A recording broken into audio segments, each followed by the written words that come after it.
desperation. You have climbed, you have fought, you have won. But this valley that lies coldly before you casts a shadow you cannot overcome. Just when you thought you had it all together, you knew every verse to get you through. But this time all the sorrow broke more than just your heart, and recited all those verses just won't do. When answers aren't enough, there is Jesus. Good evening, everyone. He's more than just an answer to your prayer, and your heart will find a safe and peaceful refuge. When answers aren't enough, He is there.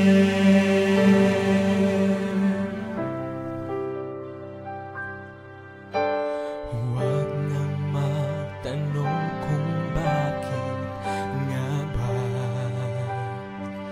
Landas ng ating Diyos ay alamin. Papanatag ang damdamin, danaw mo kanyang layunin. May luha man tagumpay ay kakamtin. Kung sagot ay di sapat, nariyan si Jesus. Sa dalangin siyang sagot ay higit pa. Sa kanya puso'y ligtas at mapayapa. Kung sagot ay di sapat, nariyan siya. Kung sagot ay di sapat, nariyan si Jesus. Sa dalangin siyang sagot ay higit pa. Sa kanya puso'y ligtas at mapayapa. Kung sagot ay di sapat, kung sagot ay di sapat, kung sagot ay di sapat, nariyan siya.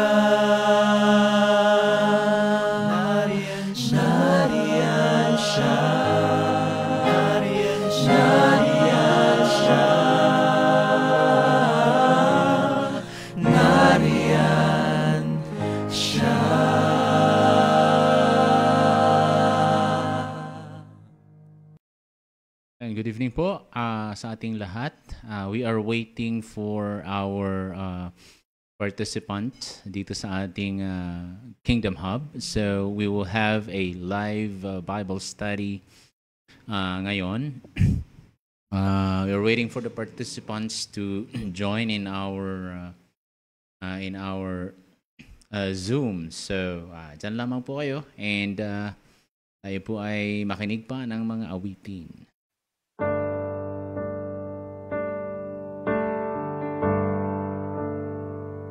I love you, Lord, for your mercy never fails me.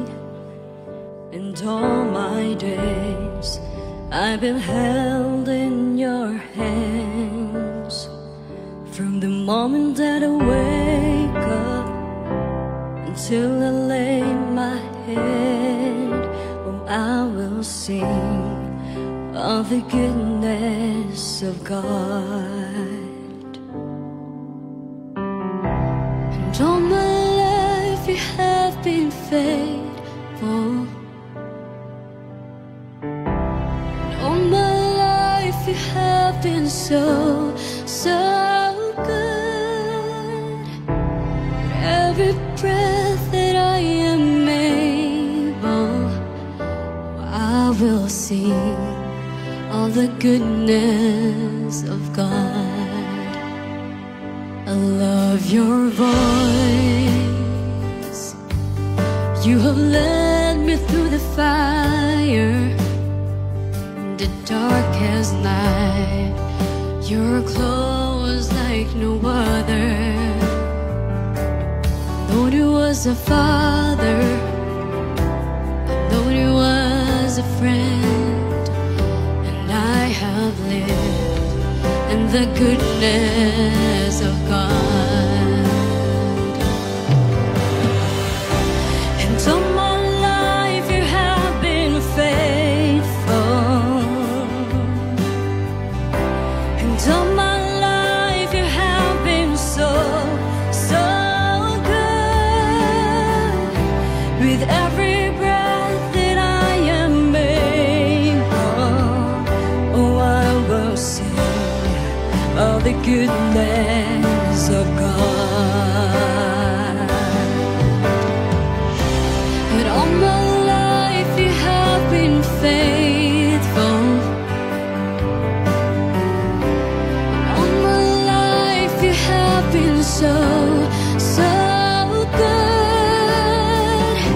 With every breath that I am able, I will sing of the goodness of God. Your goodness is running after me. Your goodness is running after me. With my life laid down, I surrender now. I give you everything. 'Cause your goodness is running after me. And all my life you have been faithful. All my life you have been so, so good. With every breath that I am able, oh, I will sing of the goodness of Hi, God. Pastor. 'Cause all my life you have been faithful. 'Cause all my life you have been so, so good. With every breath that Pastor. I am able, I will sing of the goodness of God. And I'm gonna sing of the goodness of God. I will sing of the goodness of God. Okay. A blind woman was walking with her husband. He was too busy playing games.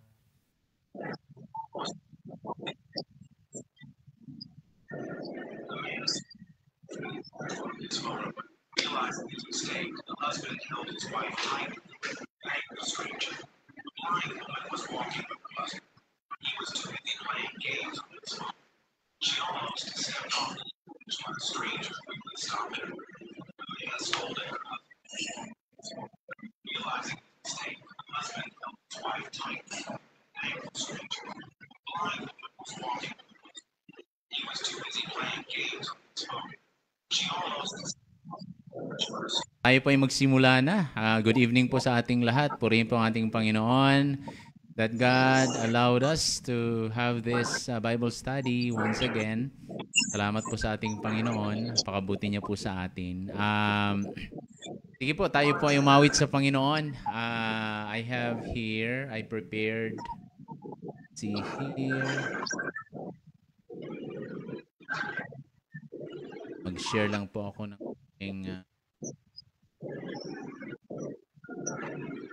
screen. Okay. Awitin po natin ang When Answers Aren't Enough.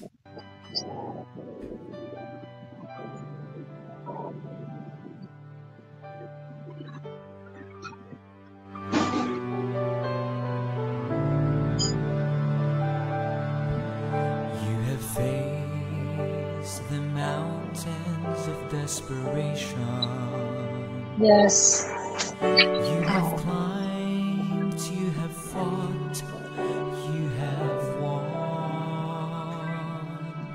But this valley that lies coldly before you casts a shadow you cannot overcome. Just when you thought you had it all together, you knew every verse to get you through. But this time all the sorrow broke more than just your heart, and recited all those verses just won't do. When answers aren't enough, there is Jesus. He's more than just an answer to your prayer, and your heart will find a safe and peaceful refuge. When answers aren't enough, He is there. Huwag po rin eh. Huwag Sunday. Pasap susunod natin. Amen. Landas ng ating Diyos ay alamin. Papanatag ang damdamin, danaw mo kanyang layunin. May luha man tagumpay ay kakamtin. Kung sagot ay di sapat, nariyan si Jesus. Sa dalangin siyang sagot ay higit pa. Sa kanya puso'y ligtas at mapayapa. Kung sagot ay di sapat, nariyan siya. Kung sagot ay di sapat, nariyan si Jesus. Sa dalangin siyang sagot ay higit pa. Sa kanya puso'y ligtas at mapayapa. Kung sagot ay di sapat, kung sagot ay di sapat, kung sagot ay di sapat, nariyan siya.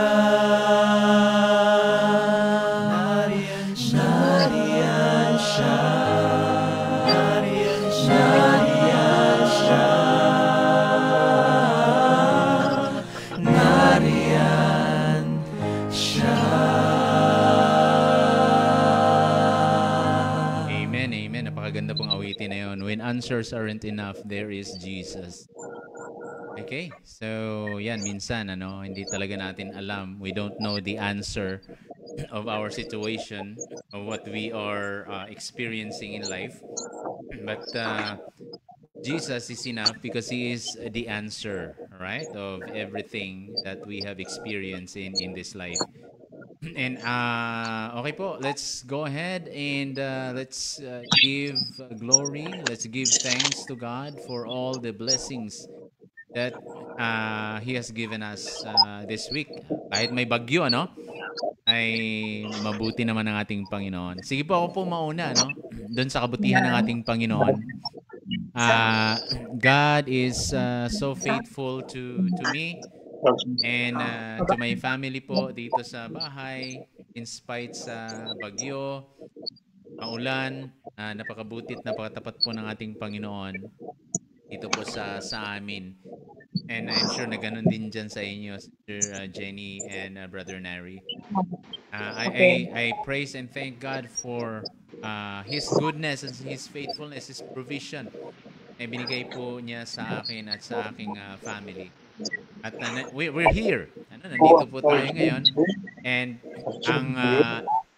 ang tanda po ito ng kabutihan ng ating Panginoon, our presence here, napakabuti ng Panginoon. Tanda ito ng kanyang kabutihan sa bawat isa sa atin. Alright, so lahat po ng papuri at pasasalamat ay ibinibigay ko po, binabalik ko po sa atin pong Panginoon. So, ayan, ang susunod po, sino po ang susunod? Kayo na dyan, Sister Jenny, dyan po sa Greenwoods. Ayan, so, okay. So, yeah, Sister Jenny, kayo po ang sunod. I'm sorry, Pastor. Yeah, kayo na po ang magbibigay ng pasasalamat sa ating Panginoon. Okay. Thankful kami at hindi naman kami binaha dito. Although may konting tulo, pero naayos ko naman. And then, nakakuha kami ng reliever kahit wala si Christian. At saka continuous ni Nari, improvement of his health. Ayun po, Pastor. Amen. Thank God. Thank God. And napakabuti po ng ating Panginoon. He's so faithful sa inyo, no? So, yeah, Brother Nary, can you say thanksgiving to our God, please? I'm thankful given chance now. I hope to get a chance to serve Lord.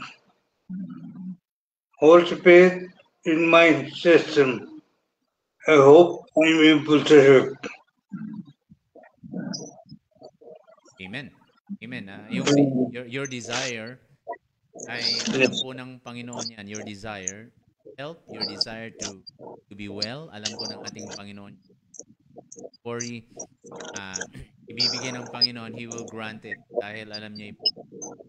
Alright, salamat. And Christian is with us also. Christian, can you give thanks? Can you give a testimony of how God is faithful right na ikaw ay may karamdaman? So, go ahead, Christian. Nagpapasalamat lang po kay Lord na pinagaling nga po ako sa UTI at hindi po siya naging los at lagi lang po ako nagwo-worry. Salamat rin po at nakabalik na ako sa Marikina at hindi po ako pinabayaan ni Lord sa aking pagdadrive from Nueva Ecija. Amen. Amen. Din po, makakapasok mo rin po kay Sir Nari sa Wednesday po. Salamat po. Thank you, Lord po. Amen, amen. Praise God. So, napakabuti. So, nasa Marikina ka ngayon, ano? Yes po. Same pa rin po dito. Hindi na po binabaha sa pwesto namin. Maraming salamat po kay Lord. Ayan. Ingatan po kayo ng Panginoon dyan. Okay, sige po. Tayo po ay dumako na sa atin pong pag-aaral, ano? So, today, natapos na po natin yung intimacy with God and ngayon, ito yung pinakamahabang lesson. So, I hope na, ayan, hindi natin ito matatapos. But, siguro mga 2 o 3 sessions ito. Okay, so tonight, ayan, naka-live din po pala tayo ngayon. Salamat po sa lahat ng manunood. Ayan, ang ating live. So tonight, our topic, ang ating pong pinag-aaralan ay itong libro po. Ayan, itong libro na The 5 Basic Principles of the Kingdom. Ayan, so B is the Bible. This is our food, spiritual food. A is assurance of salvation once we receive Jesus Christ as our Lord and personal Savior. Ay tayo po ay may kasiguraduhan na mayroon tayong buhay na walang hanggan makakasama natin siya. S as is sanctification. We have a responsibility to live a holy life. We have a responsibility to live out the righteousness a holiness that was given to us by God. And letter I is the intimacy with God. In order for us to live a holy life in the sight of God, we need to strengthen our relationship with Him sa pamamagitan po ng pananalangin at pagbabasa po ng kanyang banal na salita. I hope and pray we are doing our assignment for His glory and honor. Tonight, we are going to study the church. So ano nga po ba ang iglesia? What is the church? Okay, so the church is the spiritual family, or ang iglesia po ay spiritual na pamilya ng Diyos. Ang iglesia ay hindi po hindi po siya synonymous po siya sa kingdom, but is not the totality of the kingdom. Right? Ang iglesia. The church is part of the kingdom. Parte lamang po siya ng kaharian, okay, ng ating Panginoon. The church is we are the church, so we are the ambassador of God's kingdom on earth. So, now, pag-aralan po natin, ayan, ang layunin. So, what is the purpose of this study? Ang layunin po ay upang matutunan kung sino ang pangulo at pundasyon ng iglesia. For us to learn the leader, the foundation of the church, and also for us to know the importance of church. All right, sa ating pong buhay. Now, bakit mahalaga ang simbahan? Okay, why is the church important? Okay? Maraming mananampalataya sa ating kapanahunan na ayaw pag-usapan ang pagpapamember ng isang church o ng isang local church. Their reason, ang kanilang dahilan is they don't like any responsibility. Because for them, if you are a member of the church, you have a responsibility. They don't like have a commitment. Ayaw nila ng commitment. Okay? But the question is this the will of God? Is this the will of our King? The answer is no. Okay? So in this chapter, you're going to study and we will learn the importance of a church. Okay? So right now, our church, church that God has given us is the GKF, or God's Kingdom Family. All right? And we are going to study also patungkol po sa church that God built here on earth. Okay? So there are truth about the church. So meron po mga katotohanan patungkol po sa iglesia ang itinatag ng atin pong Panginoon. So, let's study the word church, or in Greek, ekklesia. Yan po ang Griegong salita sapagkat ito po ang ginamit ni Apostol Pablo when he speak about church. He used the word ekklesia. Ito din po ang ginamit ng ating Panginoon, the word ekklesia. So, ang ibig sabihin po ng church, o ang salitang ekklesia, ay ito po ay hinati sa dalawang salita, yung salitang ek and kaleo.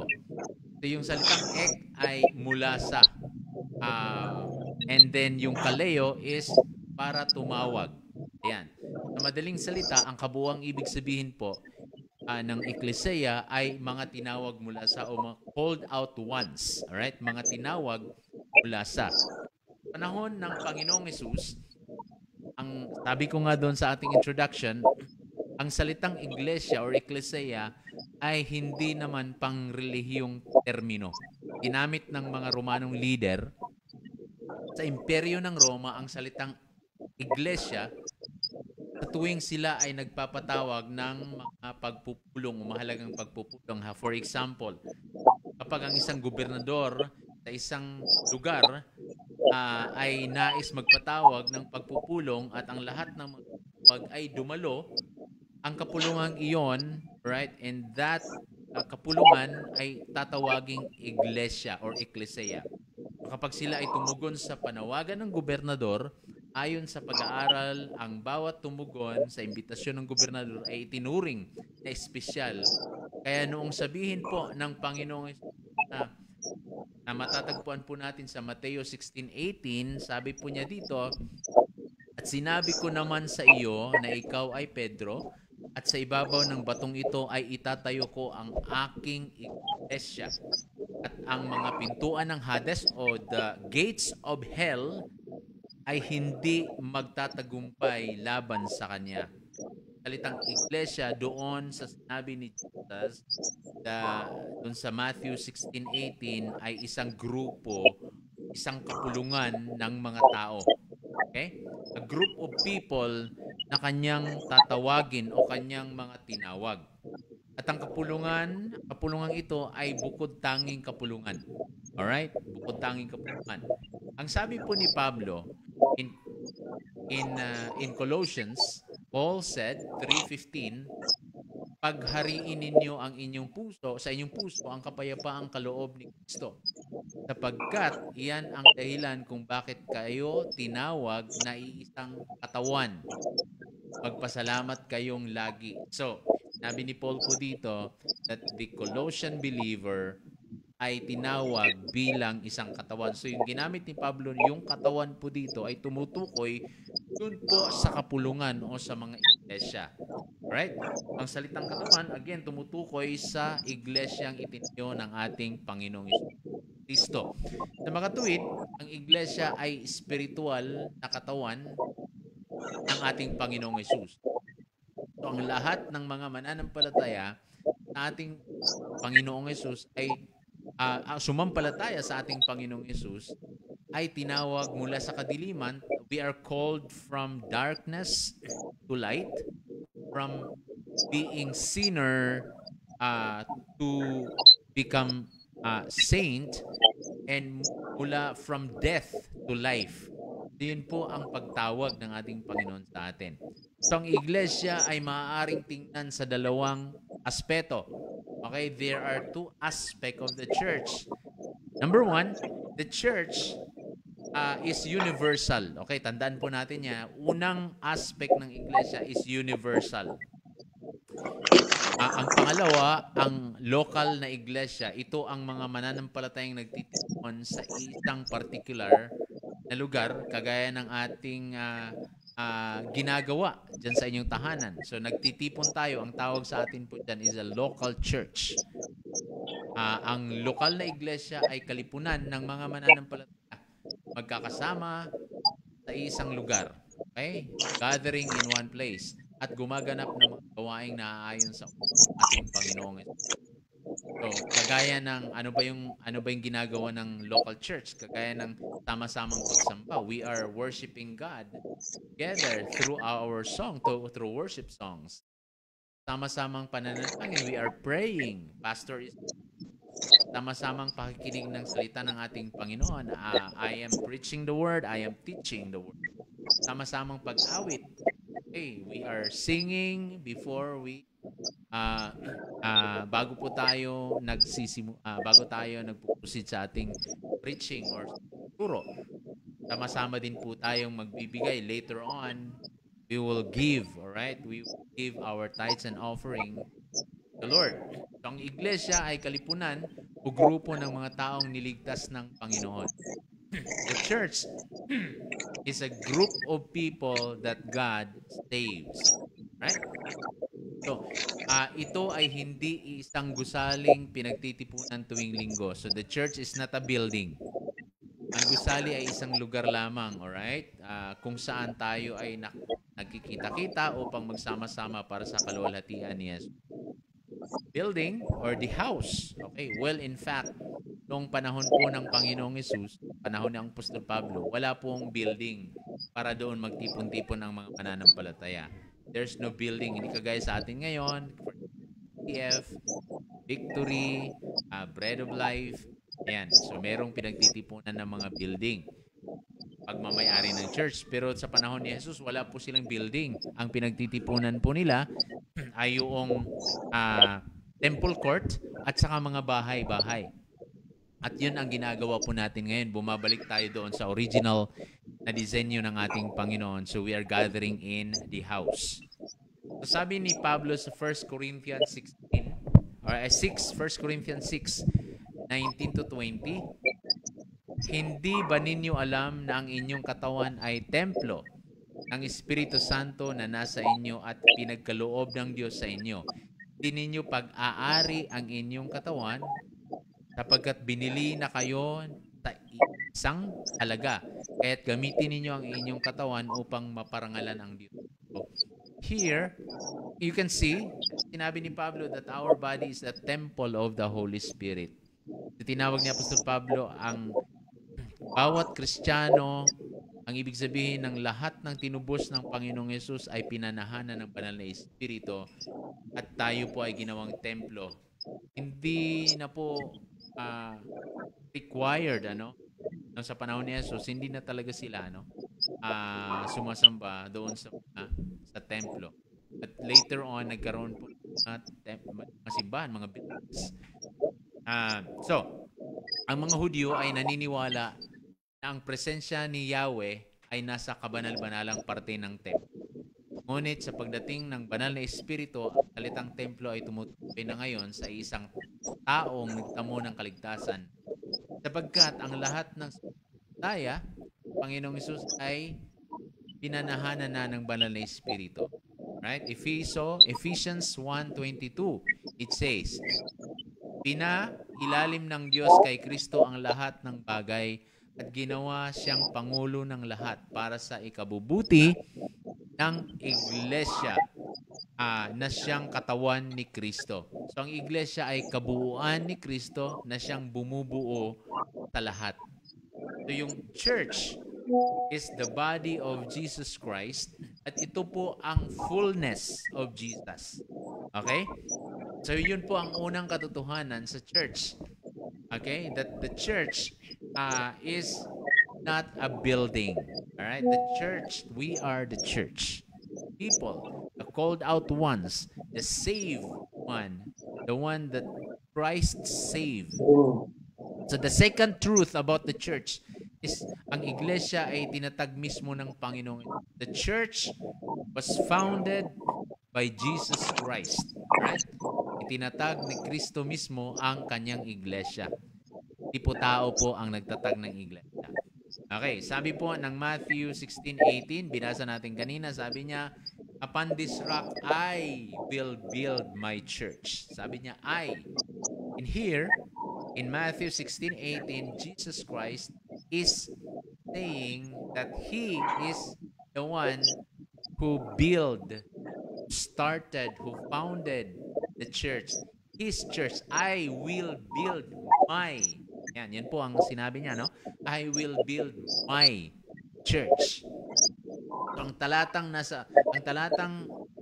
Matthew chapter 16 ay na ating binasa ay kapahayagan po ng ating Panginoong Yesus sa kanyang sarili na siyang nagtatag ng iglesia. Sabi ni Jesus, itatayo ko ang aking iglesia. Si Jesus ang may-ari ng church. He is the owner of the church. Kaya hindi maaaring mayroong magpapakilala na siya ang nagtatag ng iglesia. Dito man sa Pilipinas o maging sa ibang bansa, mayroon mang tao na magpapakilala na siya ang may-ari, nagtayo at nagmamay-ari ng kanyang iglesia ay tinuring natin ito bad. Okay?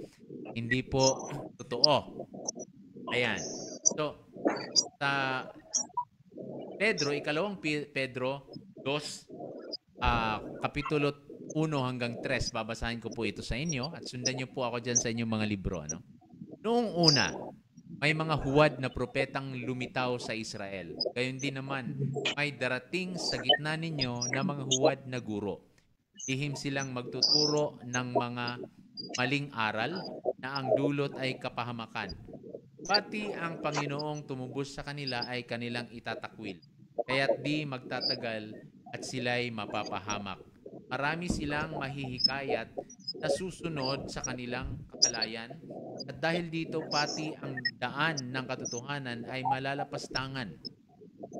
Sa kanilang kasakiman, lilinlangin nila kayo at sa pamamagitan ng kanilang aral na katangis lamang matagal nang nakahanda sa kanila as ang hatol sa kanila at ang pupuksa sa kanila ay hindi natutulog.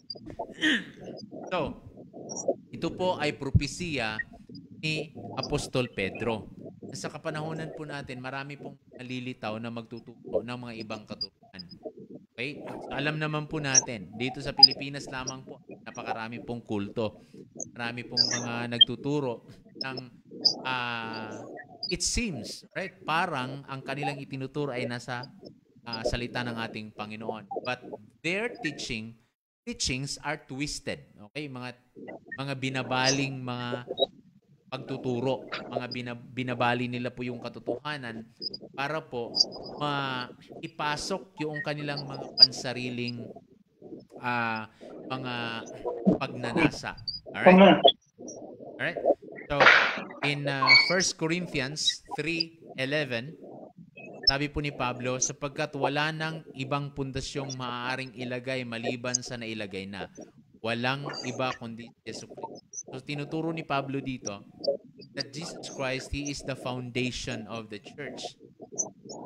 Si Jesus din ang ginawang ulo ng iglesia. So, He is the foundation of the church. And not only a foundation of the church, but Christ is the head of the church. Yan, sabi niyan sa Ephesians 1:22. Ipinailalim ng Diyos sa paa ni Kristo ang lahat ng bagay at ginawa siyang ulo ng lahat ng bagay para sa iglesia na siyang katawan ni Kristo. Ang kapuspusan niya na pumupuno sa lahat ng bagay. So, ganun po ang ating Panginoong Jesus. He is the foundation. He is the body, or the church, the body. He is the foundation of the church, and He is also the head of the church. So, ang mga salitang si Kristo ang ulo ng iglesia ay tumutukoy sa kanyang otoridad. So, when we say Jesus is the head of the church, it speaks of His authority. Okay, bilang pangunahing pastor, Jesus Christ is our head pastor. He is the pastor. He is the head of the church. So, sa makatuwid, si Kristo bilang Pangulo ay siyang dapat masunod. Yan, nasusunod si Kristo sa lahat ng ginagawa, lalong-lalo na sa kanyang mga utos sa iglesia bilang kanyang katawan. So, pansinin niyo po, kung saan papaling ang ulo. For example, sa atin, yung ating ulo, tayo bilang tao, kung saan pupunta, kung saan lilingon ang ating ulo, doon din pupunta yung katawan natin. Okay? So, ganun din si Jesus. Jesus is the head, He is the authority, at kung ano yung nais niyang mangyari sa kanyang church, sa kanyang iglesia, ganun dapat susunod, doon dapat susunod ang church. Okay? So, hindi dapat taliwas yung gagawin ng church doon sa nais, doon sa kalooban ng ating Panginoon. So kung si Jesus ang ulo, ang pangunahing pastor at ang pinuno ng iglesia, nararapat lamang na ang kanyang buong katawan, the body, the church, ay susunod at magpapasakop sa kanyang otoridad at kapangyarihan. Sa makatuwid, ang lahat ng ginagawa at gagawin natin as a church ay naaayon po sa kanyang mga salita at at kalooban. Now, ang ikatlong katotohanan, the third truth. So, ang unang katotohanan, Jesus is the foundation, or Jesus is the head of the church. O the church is not a building. Alright? And then, pangalawang katotohanan po is ang iglesia ay itinatag ng Panginoong Jesus. The founder, the foundation of the church. And then the third truth of the church is ang bawat kaanib ng iglesia ay mayroong tungkulin. So lahat po na maging kaanib, ng maging member of the church, we have a responsibility. Dito po natatakot yung ibang mga tao. Ayaw nilang magpapamember ng isang church because they were afraid of a responsibility. So what are this responsibility? Okay, tandaan po natin, we are a family. Tayo po ay nasa family. Dito po sa family natin sa mundo, bawat isa ay mayroon po tayong responsibility. So, ang iglesia ay pamilya, ayan, ng Diyos dito sa lupa. Bilang pamilya ng Diyos, ang bawat kasapi nito ay mayroong tungkulin na dapat gampanan. Yamang si Kristo ang ulo ng at pangulo ng iglesia, nararapat lamang na ang katawan ay susunod sa kanya at magpapasakop sa kanyang kalooban, tuntunin at layunin. Bilang kasapi sa pamilya ng Diyos, inaasahan tayong sumunod sa nais niya, lalong-lalo na sa ating mga ginagawang tungkulin sa loob ng iglesia, inside the church. Now, in Acts chapter 24 verse 41, it says, "Kaya't ang mga naniwala sa ipinangaral niya ay nagpabautismo at nadagdagan ang mga alagad ng may 3,000 katao sa araw na iyon." So, ang unang 3,000 kataong naligtas kasama ng mga naunang mga alagad. So, alam po natin na si Jesus ay meron siyang mga disciples. So, nung si Kristo ay umakyat sa langit at naiwan yung kanyang mga alagad, si Pedro ay nangaral. Sa pangangaral po ni Pedro, doon sa Jerusalem, meron pong 3,000 ang naniwala at sumampalataya. At yung 3,000 ay naidagdag po sa kanilang bilang. Okay? So, agad silang, itong 3,000 po na ito, agad silang nagpasakop at gumanap sa lahat ng mga gawain ng iglesia. So, narito yung mga gawain, ang mga gawain na ipinapagawa ng Panginoon sa atin as a church. So, meron tayong responsibility. So, hindi natin ito matatapos, pero sa susunod na pag-aaral natin ay atin po itong tatapusin. So, una, ano yung responsibility natin as a church? Ang sama-samang pag-aaral ng taturo ni Jesus. So, our first responsibility is we need to join together, whether like face to face or here dito sa online. So, meron tayong pagsama-sama na mag-aaral. Itong ginagawa po natin ngayon, we are doing the will of God, the will of Jesus, because we are studying His Word. So, isa sa gawain ng iglesia ay matutunan ang aral ng ating Panginoong Jesus. So, ang ating pinag-aaralan ay kung ano yung itinuro ni Kristo doon sa kanyang mga naunang alagad. Kasi inutos din naman ng Panginoon yon na ituro din nila sa mga darating na mga mananampalataya. So, itong ginagawa natin, ito din po yung ginagawa ng unang iglesia. Okay? Tayo po ay nag-aaral ng salita ng ating Panginoon. So, tingnan po natin sa Mateo 28:20 in Matthew 28:20. Okay? Sabi po ng ating Panginoon, turuan ninyo silang sumunod sa lahat ng iniutos ko sa inyo. Now, ang kinakausap po ng Panginoon po dito ay ang mga naunang alagad. Okay, yung 12 alagad. Actually, hindi 12 ang alagad ni Kristo. 120. Ang 12 yung mga apostol. Okay, so itinuro niya ito sa kanyang mga alagad. Sabi niya, turuan ninyo silang sumunod sa lahat ng iniutos ko sa inyo. At tandaan ninyo, lagi ninyo ako kasama hanggang sa katapusan ng mundo. Jesus dito, inutusan niya, bago pa siya umakyat pabalik sa langit, inutusan niya ang kanyang mga alagad na turuan ninyo sila. Okay? Humayo kayo sa lahat ng mga bansa. Sa verse 19, sabi niya, humayo kayo sa lahat ng mga bansa at turuan niyo silang sumunod sa lahat ng iniutos. So, mayroon pong mga pagtuturo para tayo ay lumago sa ating mga espiritual na buhay. So, tinupad ng mga apostol ang utos ng Panginoong Yesus na ito kanyang mga agad naman itong ginawa ng mga apostol sa unang iglesia sa Jerusalem. So, Acts chapter 2 verse 42, inilaan nila ang kanilang mga sarili upang matuto sa turo ng mga apostol. Actually, yung turo ng mga apostol po dyan, ay yun din po yung turo ng ating Panginoon. Wala na po kasi ang Panginoong Yesus, ang naiwan lang ay mga apostol. Kaya kung ano yung itinuro ni Kristo sa kanyang mga apostol, ito din ang itinuro ng mga apostol doon sa mga naunang iglesia.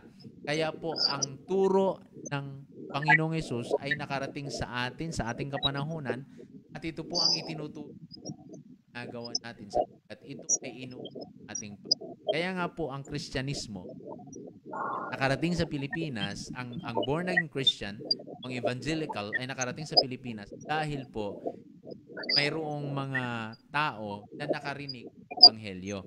Ito din po ang ginagawa natin ngayon dito po sa GKF. Yan po sa inyong tahanan. Yan po ang ating ginagawa. Darating ang panahon na mas marami pa po ang makaranas ng kaligtasan sapagkat tayo, sa ating pagtuturo, lalago po tayo dahil ginagampanan natin yung responsibilidad natin na matuto sa salita ng Panginoon at tayo din po ay makapagturo sa iba. Tayo din po ay makapagbahagi ng ebanghelyo sa iba. So, yun po. Dito po siguro natin tatapusin ang ikalawa pong sa susunod ay ang sa pagsama-sama ng mga disipulo, yung fellowship na tinatawag. So, minsan nandiyan tayo sa inyong tahanan, diyan sa Greenwoods at nagkakaroon tayo ng fellowship. So, that's one of the responsibility of the individual who is a member of the Church of Jesus Christ. Okay? Yun lamang po. At ngayon, tayo po ay dumako sa ating pong key takeaways. Ako, personally po,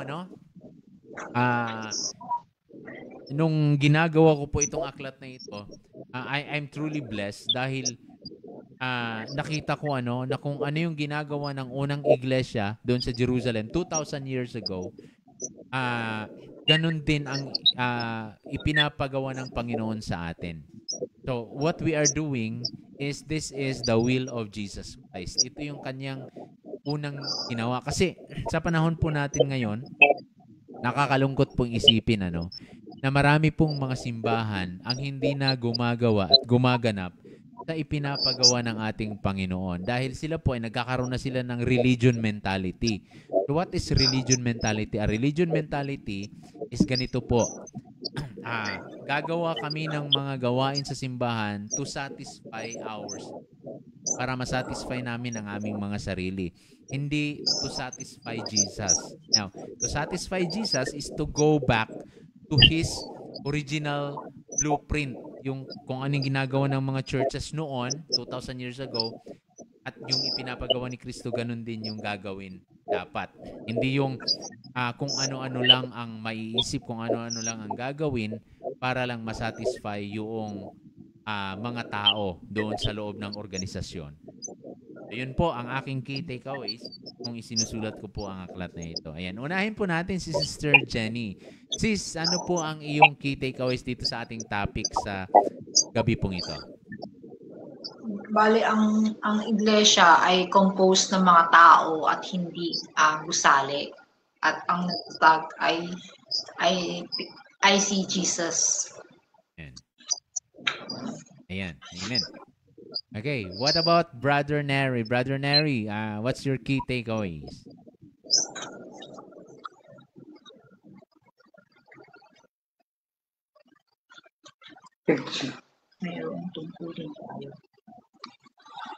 Well, para sa responsibility ko bilang member is that outlet po yun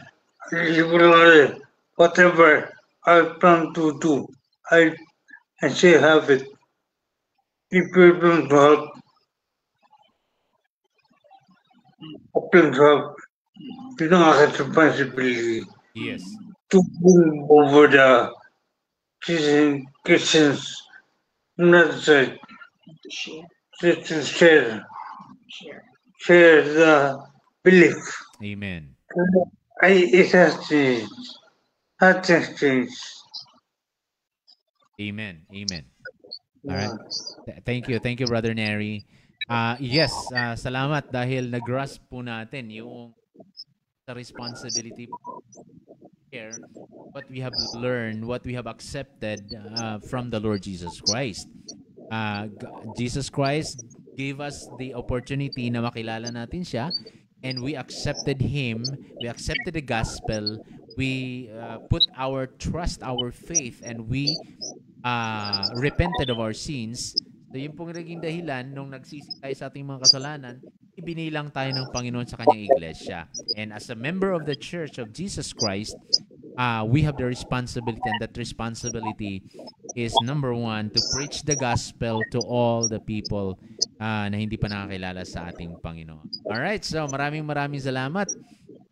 And wala na po, tayo lang, and we are praying and hoping na madagdagan pa po ang ating bilang, because that is our mandate. Yun yung mandate ng ating Panginoon. Alright? So, maraming salamat. And Sister Jenny, any urgent prayer request po dyan sa inyo?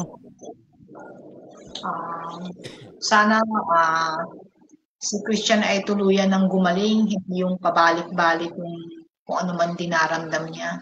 Sana tuluyan talaga siyang magpagaling.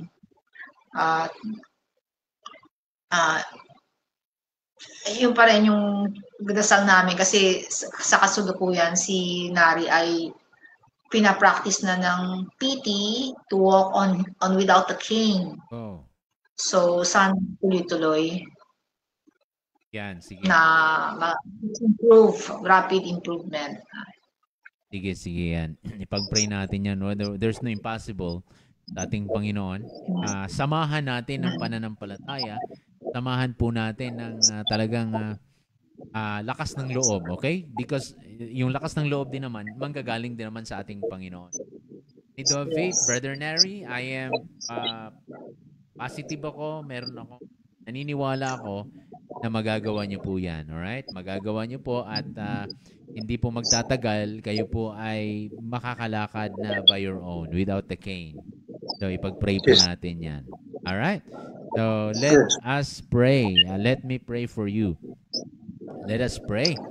Heavenly Father, Lord, maraming salamat po sa inyong kabutihan. Thank you so much for the life of Brother Neri, Sister Jenny, Christian, Panginoon, Brother Rick, and yung pa pong mga kasama po namin sa gawain po na ito. I am praying for them. Continue to guide them, bless them, and show them your faithfulness, your goodness. Father in heaven, I pray for Brother Neri. So we are praying, Father, na he will be healed completely. And right now, he is doing a therapy, a training, so that he can walk by his own without the cane. I am praying, Father, in Jesus' name, he will be completely healed, and he will be walking soon by his own. And I am praying, Father, for Sister Jenny. Give him wisdom, patience. I pray, Father, also the financial needs, their financial needs. We know, Father, that you're going to sustain them by their needs, all right? You are our faithful God, our King, and Lord, we know that you are our great provider. Thank you so much, Jesus. Thank you for your faithfulness and your goodness to us. In Jesus' name we pray. Amen and amen. All right. Thank you so much. Salamat po sa inyo. At tayo po ay mag-picture po muna tayo. Can you please open your camera? Let's have our picture. Group picture tayo.